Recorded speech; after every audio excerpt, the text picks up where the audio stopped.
तो गाइस आप लोगों का स्वागत है हमारे आज के वीडियो में। आज हम लोग पादप ऊतक यानी प्लांट टिश्यू पढ़ने वाले हैं। तो चलिए सबसे पहले देखते हैं कि ऊतक यानी टिश्यू होता क्या है। किसी निश्चित कार्य के करने के लिए समान कोशिकाओं का समूह ऊतक कहलाता है। यानी कि कोई एक कार्य है जिसके करने के लिए कोशिकाएं इकट्ठा होती हैं, वही ऊतक कहलाती हैं। अब वो ऊतक पादप की कोशिका इकट्ठा होने से भी बन सकती है, जंतु के इकट्ठा होने से भी। तो इससे हमें पता चला दो प्रकार की ऊतक होती हैं, पहला पादप ऊतक, दूसरा जंतु ऊतक। तो आज हम लोग पादप ऊतक पढ़ने वाले हैं। तो पादप कोशिकाओं से बना ऊतक पादप ऊतक कहलाता है। अब पादप कोशिकाओं से बनेगा तो पादप ऊतक ही ना कहलाएगा। अब चलिए देखते हैं पादप ऊतक कितने प्रकार के होते हैं। तो पादप ऊतक दो प्रकार के होते हैं, पहला है विभज्य ऊतक यानी मेरिस्टेमेटिक टिश्यू, और दूसरा है स्थायी ऊतक यानी कि परमानेंट टिश्यू। अब विभज्य ऊतक वो टिश्यू होता है जिसकी कोशिका विभाजन होता रहता है। यानी विभज्य ऊतक जो टिश्यू है वो ढेर सारे कोशिकाओं से मिलकर बना होगा, और उसमें अगर कोशिका विभाजन हो रहा है यानी कि वो विभज्य ऊतक है। और इनमें से धीरे धीरे स्थायी ऊतक जो बन जाता है, जो जिसमें कोशिका विभाजन होना बंद हो जाता है, किसी निश्चित कार्य करने के लिए बस वो फिक्स हो जाता है, वो स्थायी ऊतक। फिक्स यानी स्थायी, परमानेंट, नाम से ही पता चल रहा है स्थायी हो जाता है, यानी वो स्थायी ऊतक। तो सबसे पहले चलिए देखते हैं विभज्य ऊतक के बारे में। तो विभज्य ऊतक यानी मेरिस्टेमेटिक टिश्यू, हमें तो पता चल चुका है मेरिस्टेमेटिक टिश्यू क्या होता है। कोशिका जिस टिश्यू की कोशिका विभाजन होती है उसे मेरिस्टेमेटिक टिश्यू यानी विभज्य ऊतक कहते हैं, सेल डिवीजन जिसमें हो। तो ये तीन प्रकार की होती हैं, शीर्ष में विभज्य ऊतक, पार्श्व विभज्य ऊतक और अंतर्विष्ट विभज्य ऊतक। अब यहाँ पे देखिए, अब कोई पौधा है, उसको बोएं, सबसे पहले जड़ निकला, नीचे की तरफ गया और यहाँ से ऊपर की तरफ गया। तो ये जो ऊंचाई लंबाई जो बढ़ रही है वो ऊपर कुछ होगा तभी तो ये ऊपर बढ़ रहा है। तो उसी ऊतक को बोलते हैं शीर्ष विभज्य ऊतक। ये ऊपर पाया जाता है और जड़ के टिप यानी कि शीर्ष पर पाया जाता है।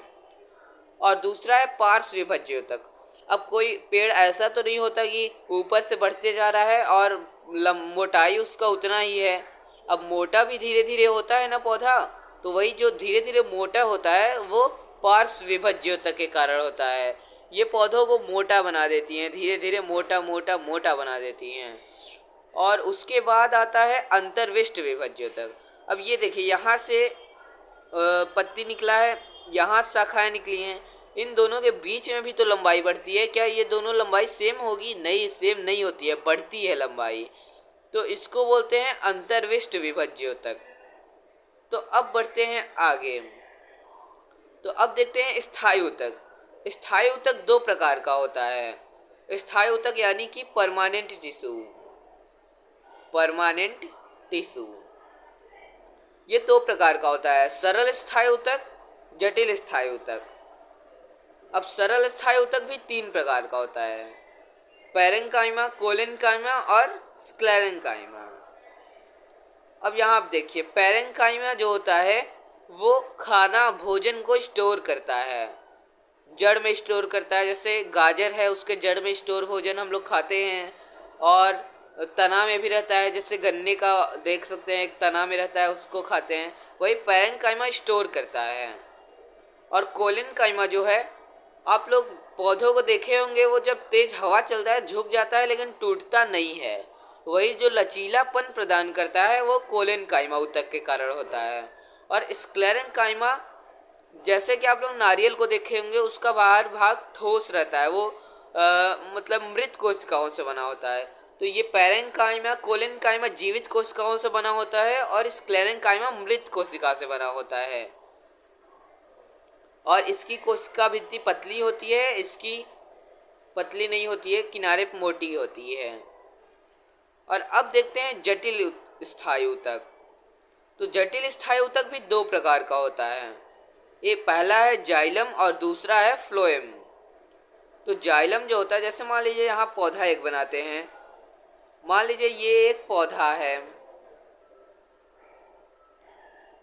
अब यहाँ से प्रकाश संश्लेषण जब होता है तो नीचे से पानी जाता है, मिनरल्स जाता है, कौन ले जाता है? जाइलम ले जाता है। और ये बस ऊपर ले जाता है, नीचे नहीं लाता, बस ऊपर ले जाएगा और ऊपर से वाष्पोत्सर्जन हो जाता है। तो यहाँ से ले जाता है मिनरल। ये गंदा लगने लगा, फिर से बनाते हैं चलिए। ये देखिए यहाँ मेरा पौधा है, यहाँ से पानी जाएगा, मिनरल्स जाएगा, उसको कौन ले जाएगा? जाइलम ले जाएगा। और फ्लोएम क्या करेगा? अब यहाँ खाना बना तो यहीं पड़ा रहेगा तो फ़ायदा क्या? तो यहाँ से हर जगह तक ले जाना पड़ता है ना, वो फ्लोएम ले जाता है। ये दोनों जटिल स्थायी ऊतक हैं। अब मान लीजिए यहाँ पे पानी है, अब ये यहाँ तक कैसे पहुँचेगा? कोई तो होगा ना पहुँचाने वाला, वो है जाइलम, जो यहाँ से पानी को यहाँ तक पहुँचाता है, लेकिन नीचे की तरफ नहीं लाता, बस ऊपर की तरफ ले जाता है। और वही जो फ्लोएम होता है, यहाँ जो खाना बनता है उसको हर जगह पहुँचाता है। जाइलम जो होता है वो 4 चीज़ से मिलके बना होता है। वाहिकाएँ, जाइलम पैरेन्काइमा, जाइलम फाइबर और ट्रैकिया, जिसमें 3 चीज़ मृत होता है और बस एक चीज़ जीवित है। तो एक चीज़ बस जीवित है, तो क्या ये मान लो मृत ही है, तो इसको मान लेते हैं ये मृत ऊतक है। और फ्लोएम जो होता है वो 4 चीज़ से मिलकर बना होता है। ये भी चालिनी कोशिकाएं, सहकोशिकाएं, फ्लोएम पैरेन्काइमा और फ्लोएम फाइबर, जिसमें 3 चीज़ जीवित होता है। अब 3 चीज़ जीवित है, इसको भी जीवित मानना पड़ेगा ना। अब 3 चीज़ ज़्यादातर जीवित ही तो है, थोड़ा बहुत बस एक मृत है, जाइलम फाइबर, वही बस जाइलम फाइबर, फ्लोएम फाइबर बस मृत है, बाकी सब तो जीवित है ना, तो इसको भी तो जीवित मानना पड़ेगा। तो इससे हमें पता चल गया जाइलम मृत है, फ्लोएम जीवित है। और जो जाइलम होता है नीचे से पानी को ऊपर तक ले जाता है, फ्लोएम जो होता है ऊपर से पानी को नीचे तक, फ्लोएम यहाँ से खाना पहुँचाता है। अभी आप लोगों को बताया था, यहाँ से खाना हर जगह ले जाता है। खाना मतलब पौधों का खाना, जो प्रकाश संश्लेषण में बनता है।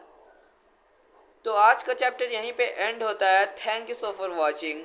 मेरे चैनल को सब्सक्राइब कर लीजिएगा अगर अच्छा लगे तो, लाइक भी कर लीजिएगा अगर अच्छा लगा होगा तो चलते हैं